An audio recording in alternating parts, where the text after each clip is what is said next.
ಅದು 1978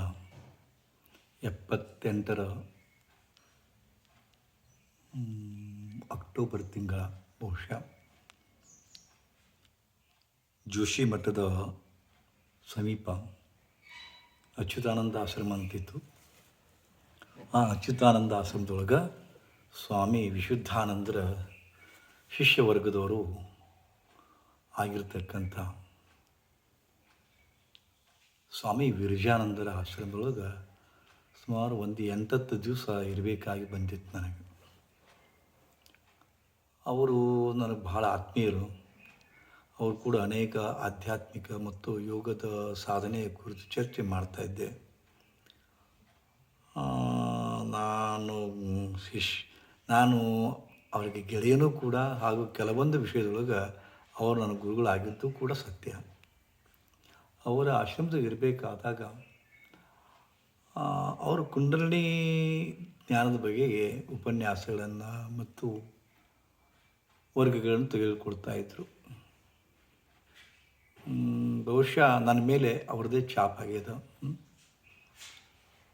ಅವರ ಆಶ್ರಮದೊಳಗೆ ಅವಾಗೆಲ್ಲ ಇವು ಮಾಧ್ಯಮ ಪರಿಕರಗಳು ಇರಲಿಲ್ಲ. ಒಂದು ಸ್ಕೆಚ್ ಪೆನ್ನಲ್ಲೇ ಬರೆದ ಒಂದು ಬೋರ್ಡ್ ಮೇಲೆ, ಸ್ಕೆಚ್ ಪೆನ್ನ ಮೇಲೆ, ಕಾಗದದ ಮೇಲೆ ಬರೆದಿದ್ರು ಬೋರ್ಡ್ಗೆ ಹಚ್ಚಿ. ಅದನ್ನು ದಿನಾಲೂ ಹಾಡಿಸ್ತಿದ್ರು ಅವರು.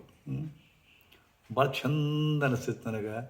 ಮತ್ತು ನನಗದು ಮೈ ರೋಮಾಂಚನ ಅನಿಸ್ತಿತ್ತು ಅದನ್ನು ಕೇಳಿ. ನಾನು ಗುಣಗುಣಿಸ್ತಾಯಿದ್ದೆ ಅವ್ರ ಕೂಡ ಕೂತ್ಕೊಂಡು. ನಾನು ಆನಂತರದ ನನ್ನ ಎಲ್ಲ ಕ್ಯಾಂಪ್ಗಳು ಕೂಡ ವಿಶೇಷವಾಗಿ ಕುಂಡಲಿನಿ ಯೋಗ ಸಾಧನಾ ಶಿಬಿರದೊಳಗೆ ಅದನ್ನು ಬಳಸ್ಕೊತಾ ಇದ್ದೆ. ಅವರು 2 ಹಾಡುಗಳನ್ನು ಹೇಳ್ತಿದ್ರು. ಒಂದು ಜ್ಯೋತ ಸೆ ಜ್ಯೋತ ಜಗಾವೋ ಅದೊಂದು, ಮತ್ತು ಬುರುಕುಟಿ ಮಹಲ. ಈ ನಾ ಏನು ನಿಮ್ಗೆ ಹೇಳೋಕ್ಕೆ ಮಾಡಿರಲಿಲ್ಲ, ಅದನ್ನು ಭಾಳ ಚಂದದ. ಈಗ ನಾನು ನಿಮಗೆ ಅದನ್ನು ಹಂಚ್ಕೋಬೇಕು. ಅದು ನನಗೆ ಆನಂದ ಪಟ್ಟೈತಿ, ಅದು ನಿಮಗೂ ಆನಂದ ಕೊಡ್ತದೆ ಅದನ್ನು ಕೇಳಿದರೆ. ಮತ್ತು ಯಾರಾದರೂ ನಿಮಗೆ ಕುಂಡಲಿನಿ ಯೋಗ ಸಾಧನದ ಸಾಧಕರು ನೀವು ಆಗಿದ್ರಪ್ಪ ಅಂದ್ರೆ ಭಾಳ ಭಾಳ ಹಿಡಿಸುತ್ತಿದ್ದು ಖಂಡಿತವಾಗಿಯೂ. ಆ ಹಾಡು ಹಿಂಗದ.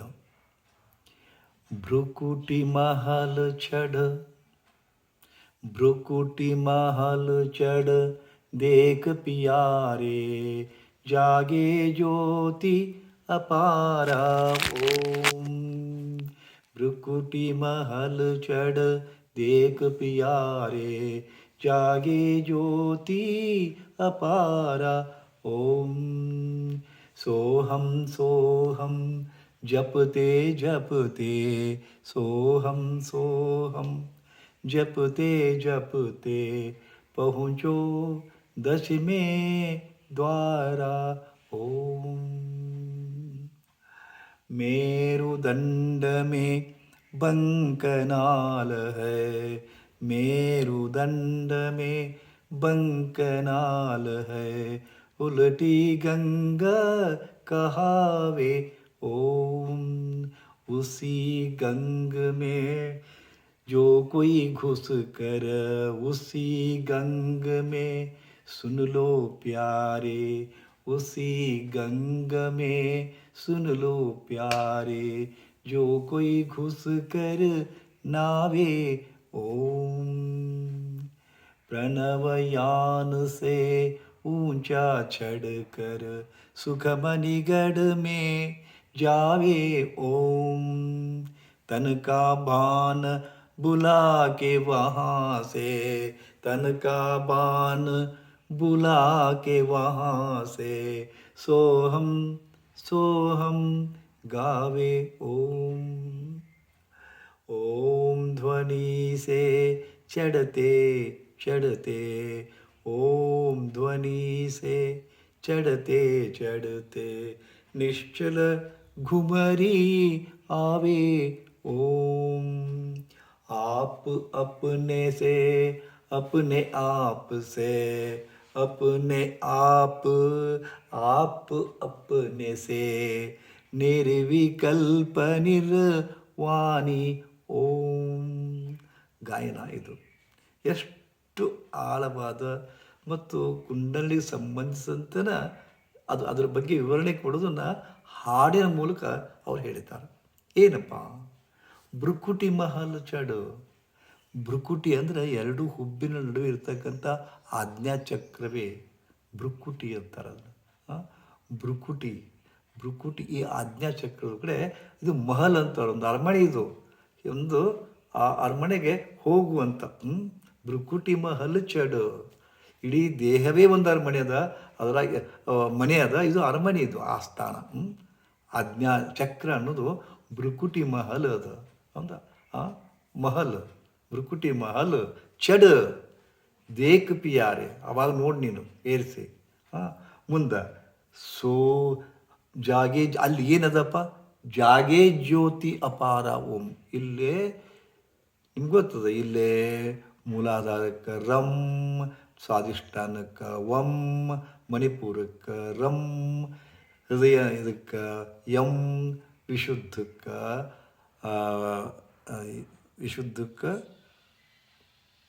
ಹಂ, ವಿಶುದ್ಧಕ್ಕೆ ಹಂ. ಆನಂತರ ಇಲ್ಲಿ ಓಂ, ಇಲ್ಲಿ ಔಂ. ಹೌದಾ?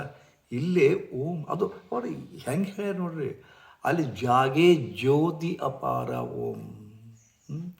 ಓಂಕಾರದ ಜ್ಯೋತಿ ಜ್ವಲಿಸ್ತದ ಆ ಮಹಲ್ನೊಳಗೆ. ಅದನ್ನು ತಳಗಿಂದ ಮೇಲೆ ಏರ್ತಾ ಹೋಗಿ ಆ ಮಹಲ್ನೊಳಗೆ ಹೋಗು, ಅದನ್ನು ಮುಟ್ಟು, ಆ ಗಮ್ಯಸ್ಥವನನ್ನು ಮುಟ್ಟು ಅಂತ ತಿಳ್ಕೊಂಡು ಸೋಹಂ ಸೋಹಂ ಜಪತೆ ಜಪತೆ ಪಹುಂಚೋ ದಶಮೇ ದ್ವಾರ ಓಂ. ಏನಿದೆ ಅರ್ಥ ಅಂದ್ರೆ, ಸೋಹಂ ಸೋಹಂ ಸೋಹಂ ಅನ್ನೋದೇನಪ್ಪ ಅಂದ್ರೆ, ಸೋ ಅಂದ್ರೆ ಅದು, ಹಂ ಅಂದ್ರೆ ನಾನು. ಅದು ನಾನು, ಅದು ನಾನು, ಅದು ನಾನು. ಸೋಹಂ ಸೋಹಂ ಜಪತೆ ಜಪತೆ ಪಹುಂಚೋ ದಶಮೇ ದ್ವಾರ ಓಂ. ನಮ್ಮಲ್ಲಿ ನವದ್ವಾರಗಳದವ, ನವರಂಧ್ರಗಳು ಅಂತೀವಿ ನಾವು. ಆದ್ರೆ ಇದಕ್ಕೆ ಇದು ದಶಮದ್ವಾರ ಅಂತಾರೆ ಇದಕ್ಕೆ, ಬ್ರಹ್ಮರಂಧ್ರಕ್ಕೆ. ಅದನ್ನು ಅವ್ರೇನಂತಾರ? ಸೋಹಂ ಸೋಹಂ ಜಪತೆ ಜಪತೆ ಪಹುಂಚೋ ದಶಮೇ ದ್ವಾರ ಓಂ. ಇದನ್ನು ಜಪ ಮಾಡ್ತಾ ಮಾಡ್ತಾ ಮಾಡ್ತಾ ಇಲ್ಲಿಗೆ ಅದನ್ನು ಏರಿಸುವಂಥ ಈ ಏರಿಸುವ ಪ್ರಕ್ರಿಯೆ ಕುಂಡಲಿನಿ ಸಾಧನಾದೊಳಗೆ ಚಕ್ರದಿಂದ ಚಕ್ರಕ್ಕೆ ಯಾನ ಮಾಡ್ತಾ ಇಲ್ಲಿ ಏರಿಸೋದಕ್ಕೆ ಪ್ರಾಣಸ್ತಂಭನ ಅಂತಾರ. ಈ ಪ್ರಾಣಸ್ತಂಭನ ಅತ್ಯಂತ ಯೋಗ ಸಾಧನದೊಳಗೆ ಅತ್ಯಂತ ಪರಮಾದ್ಭುತ. ಅದು ಪ್ರಾಣಸ್ತಂಭನವನ್ನು ಯಾರು ಮಾಡಲಿಕ್ಕೆ ಕಲಿತಾರ ಅವರು ಚಿರಂಜೀವಿಗಳೇ ರೀ. ಅವರಿಗೆ ಆಯುಷ್ಯ ನಿಂತು ಬಿಡ್ತದೆ. ಇಲ್ಲಿ ಆ ಮಾತನ್ನು ಹೇಳಲಾಗುತ್ತದೆ. ಸೋಹಂ ಸೋಹಂ ಜಪತೆ ಜಪತೆ ಪಹುಂಚೋ ದಶಮೇ ದ್ವಾರ ಓಂ. ಮೇರುದಂಡ ಮೇ ಬಂಕನಾಲ ಹೈ. ಎ ವಂಡರ್ಫುಲ್ ರೀ. ಮೇರುದಂಡ, ಇದು ಮೇರುದ ಸ್ಪೈನ್. ಇದಕ್ಕೆ ನಾವು ಲಕ್ಷ್ಮೀ ಕಂಬ ಅಂತೀವಿ. ಇದಕ್ಕೆ ಹೆಂಗೆ ಹಿಂದಕ್ಕಿನ ಕಾಲದೊಳಗೆ ಹಳೆ ಮನೆಗೆ ಎಲ್ಲ ಕಂಬದ ಮೇಲೆ ನಿಂತಿದ್ದ ಮನೆ ಅದು, ಅದರಾಗ ಒಂದು ಲಕ್ಷ್ಮೀ ಕಂಬನ ಪೂಜೆ ಮಾಡ್ತಿದ್ರು. ಆ ಲಕ್ಷ್ಮೀ ಕಂಬ ಪೂಜೆ ಮಾಡೋ ಉದ್ದೇಶ ಅಂದ್ರೆ, ಆ ಕಂಬ ಬಿದ್ದು ಹೋತಪ್ಪ ಅಂದ್ರೆ ಇಡೀ ಮನೆ ಬೀಳ್ತಕ್ಕಂಥ ಸ್ಥಿತಿ ಇರ್ತಿತ್ತದು. ಅಂಥದಕ್ಕೆ ಪೂಜೆ ಮಾಡ್ತಿದ್ರು. ಉದ್ದೇಶ ಏನಪ್ಪ ಅಂದ್ರೆ, ಎಲ್ಲ ಕಂಬ ಒದಿಲಿ, ಆ ಕಂಬ ಒದಿಬಾರ್ದು ಅಂತಕೊಂಡು ಮತ್ತು ಪೂಜೆ ಮಾಡ್ತಿದ್ರಪ್ಪ ಅದು ಒದಿತಾರೆ ಯಾಕೆ? ಪೌಂಚೋ ದಶಮೇ ದ್ವಾರ ಓಂ. ಮೇರುದಂಡ, ಮೇರುದಂಡ ಲಕ್ಷ್ಮೀ ಕಂಬ. ಈ ದೇಹವೆಂಬ ಮನೆಗೆ ಅದು ಲಕ್ಷ್ಮೀ ಕಂಬ. ಹೌದಾ? ಹೇಳಿ ಒಂದು ಸ್ವಲ್ಪ ವಿಚಾರ ಮಾಡಿರಿ.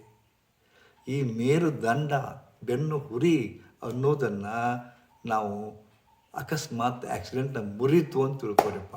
ಕಾಟಕ್ಕಂತ ಮುರಿತು, ಏನದು? ಹೆಂಡಿ ಹೊತ್ತಲ ನೀವು. ಹೆಂಡಿ ಹೊತ್ತಲ, ಅಸ್ತಿತ್ವನೇ ಇಲ್ಲ ಮನುಷ್ಯನಿಗೆ ಆ ಲಕ್ಷ್ಮೀ ಕಂಬ ಮುರಿದು ಹೋದ್ರೆ. ಅದಕ್ಕೆ ಮೇರುದಂಡಕ್ಕೆ, ಬೆನ್ನು ಹುರಿಗೆ ಅಷ್ಟೊಂದು ಪ್ರಾಮುಖ್ಯತೆ. ಎಲ್ಲ ಯೋಗ ಸಾಧನೆಗಳಿರೋದು ಬೆನ್ನು ಮೇರುದಂಡ ಮೇಲೆ ಇರ್ತದೆ. ಮೇರುದಂಡ ಮೇ ಬಂಕನಾಲ ಹೈ. ಬಂಕನಾಳ ಅಂದ್ರೆ ಗೊತ್ತದನ? ಒಂದು ಪ್ರವಾಹ, ಒಂದು ಪವಿತ್ರ, ಒಂದು ಜಲಚಿಮ್ಮುಗೆ, ಒಂದು ಒಂದು ಬುಗ್ಗೆ, ಬುಗ್ಗೆದ. ಅದಕ್ಕೆ ಏನಂತಾರಪ್ಪ? ಮೇರುದಂಡ ಮೇ ಬಂಕನಾಲ ಹೈ ಉಲ್ಟಿ ಗಂಗಾ ಕಹಾವೆ ಓಂ. ಗಂಗಾ ಯಾವತ್ತು ಯಾರು ಮ್ಯಾಗಿದ್ದ ಕೆಳಗೆ ಹರಿದ್ರೆ ಇದಕ್ಕೆ ಉಲ್ಟಿ ಗಂಗಾ, ಇದು ಕುಂಡಲಿನಿ ಅನ್ನೋದು ಕೆಳಗಿದ್ದ ಮ್ಯಾಗೆ ಇರ್ತದೆ. ಗಂಗಾ ಮ್ಯಾಗಿದ್ದ ಕೆಳಗೆ ಹಿಡಿದ್ರೆ, ಮ್ಯಾಗಿದ್ದ ಕೆಳಗೆ ಹರಿದ್ರೆ ಇದು ಉಲ್ಟಿ ಗಂಗಾ ಅದ, ಕೆಳಗಿದ್ದ ಮ್ಯಾಗ ಹರಿತೈತಿ. ಇವು ಹೆಂಗೆ ಬುಗ್ಗಿಗಳು ಬರ್ತಾವಪ್ಪ ಅಂತಂದ್ರೆ, ಇದು ಒಂದು ಕಂಬಪ್ಪ, ಒಂದು ಕಂಬ, ಒಂದು ಒಂದು ಪೈಪ್.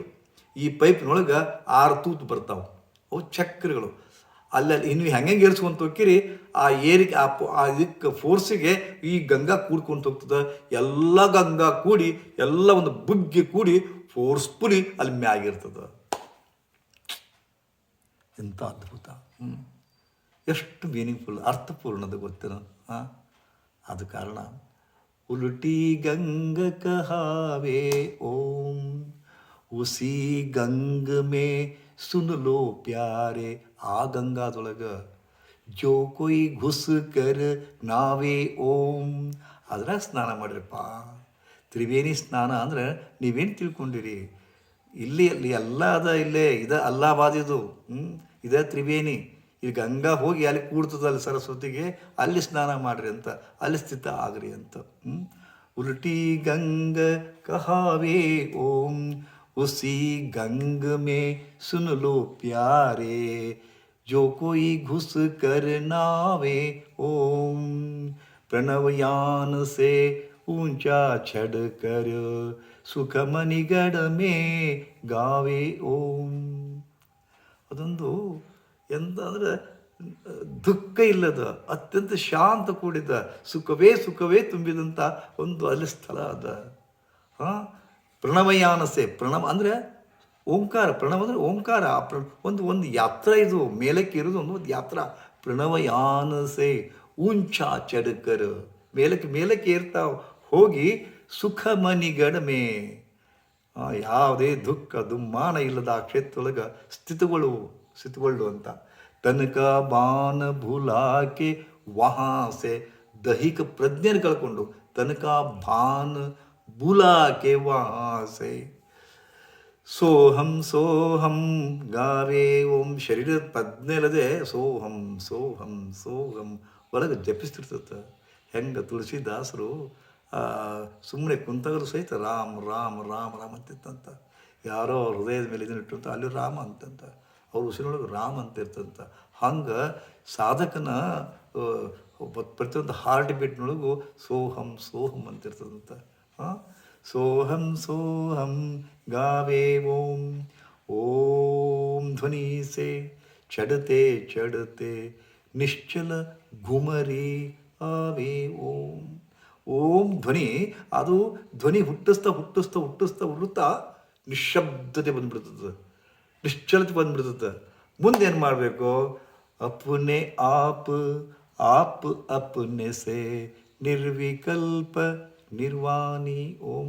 ಒಮ್ಮೆಲೆ ಏರಿಸಿಬಿಟ್ರಪ್ಪ ಅಂತಂದ್ರೆ, ಅದರೊಳಗೆ ಸ್ಥಿತಿಗಳು ಬಿಟ್ರಪ್ಪ ಅಂದ್ರೆ, ಇಲ್ಲಿ ಮತ್ತು ಆಜ್ಞಾಕ, ಅಲ್ಲಿಂದ ಅಲ್ಲಿಗೆ ನೆಕ್ಸ್ಟ್ ಸ್ಟೆಪ್ ಬ್ರಹ್ಮರಂಧ್ರ. ನಿರ್ವಿಕಲ್ಪ ನಿರ್ವಾಣಿ ಓಂ ಅಂದ್ರೆ ರೂಪರಹಿತವಾದಂಥ, ಶಬ್ದರಹಿತವಾದಂಥ, ವಾಸನಾರಹಿತವಾದಂಥ, ವಿಚಾರರಹಿತವಾದಂಥ ಒಂದು ಸ್ಥಿತಿಯೊಳಗೆ ನೀವು ಹೋಗ್ಬಿಡ್ತೀರಪ್ಪ. ನಿರ್ವಾಣಿ, ಒಂದು ಪವಿತ್ರ ಅದಮ್ಯ ಸುಖದ ದೇವಿ. ಅದರೊಳಗೆ ಅದೇನು ಅದು ಬರೀ ಹೇಳಿದರೆ ಆಗೋದಿಲ್ಲ, ಅದನ್ನು ಅನುಭವಿಸ್ಬೇಕು. ಅದನ್ನು ಯಾವಾಗ ನಾವು ಓಂಕಾರ ಅಂದಾಗ ಅದನ್ನು ಸೋಹಂ ಮಾಡಿದಾಗ, ಆ ನಂತರ ಕುಂಡಲಿನಿಯನ್ನು ಚಕ್ರದಿಂದ ಚಕ್ರಕ್ಕೆ ಮೇಲಕ್ಕೆ ಏರಿಸ್ತಾ ಹೋದಾಗ ಆ ಸಿಗುವ ಆನಂದ ಯಾವ ಶಬ್ದಗಳಿಗೂ ನಿಲುಕದು. ಅದ ಕಾರಣ ಈ ಗೀತ ನನಗೆ ಬಾಯಿ ಹಿಡಿಸೈತೆ. ನೀವು ಕೂಡ ಇದನ್ನು ಅನ್ಲಿಕ್ಕೆ ಕಲೀರಿ. ಕೊನೆಗೆ ನಾನು ಟೆಕ್ಸ್ಟ್ ಕೊಟ್ಟಿದ್ದೀನಿ, ಅದನ್ನು ನೀವು ಕೂಡ ಬರ್ಕೊಂಡು ಹಾಡೋದನ್ನು. ಹಾಡೋದು ಧ್ವನಿ ಹಿಂಗಿದೆ. ಅಷ್ಟೇ. ಶ್ರೀ ಗುರುದೇವ್.